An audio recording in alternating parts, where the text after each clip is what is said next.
পুলিশের গাড়িতে বোম মারার অভিযোগ দুষ্কৃতীদের বিরুদ্ধে। পুলিশ সূত্রে জানা যায়, বুধবার রাতে আসাম রোডের উপর মগরার কালীতলা ব্রিজে মগরা থানার পুলিশ নাকা চেকিং চালাচ্ছিল। সেই সময় কালনার দিক থেকে দুটো বাইকে 4 জন মগরার দিকে আসছিল। তখনই পুলিশের গাড়ি লক্ষ্য করে বোম ছোড়ে দুষ্কৃতীরা। দুষ্কৃতীদের ছোড়া বোমে পুলিশের কিছু না হলেও পুলিশ গাড়ি ক্ষতিগ্রস্ত হয়, সামনের কাঁচ ভেঙে যায়। এরপরই পুলিশ ধাওয়া করে দুটি বাইক সহ দুজনকে ধরে ফেলে। পুলিশ তাদের গ্রেপ্তার করেছে। খবর পেয়ে রাতেই ঘটনাস্থলে উপস্থিত হন হুগলি জেলা গ্রামীণ পুলিশ সুপার কামনাশিস সেন। এই বিষয়ে তিনি কি বললেন শুনুন।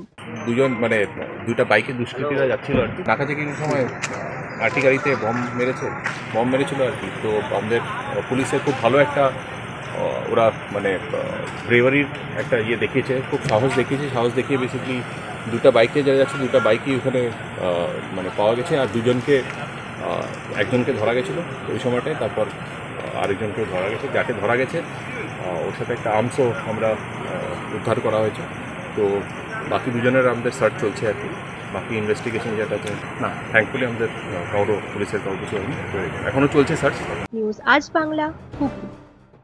নিজের পছন্দ মতো বাইক কিনতে চান? তাহলে আজই আসুন হুগলি জেলার সর্ববৃহৎ হিরো অনুমোদিত শীততাপ নিয়ন্ত্রিত ডিলার সুপার অটোয়। এখানে রয়েছে নিত্য নতুন বাইকের সম্ভার, অত্যাধুনিক বাইক সার্ভিসিং এর সুবিধা ও পাচ্ছেন হিরো কোম্পানির অরিজিনাল স্পেয়ার পার্টস। এছাড়াও এখানে সমস্ত পেট্রোল ডিজেল গাড়ির ধোঁয়া পরীক্ষাও করা হয়। আমাদের ঠিকানা ভীমপুর তারকেশ্বর, হুগলি। ফোন নাম্বার 9434026200 এবং 9289922801। তাই বলি, পছন্দের বাইক আপনার আর পরিষেবা সুপার অটোর।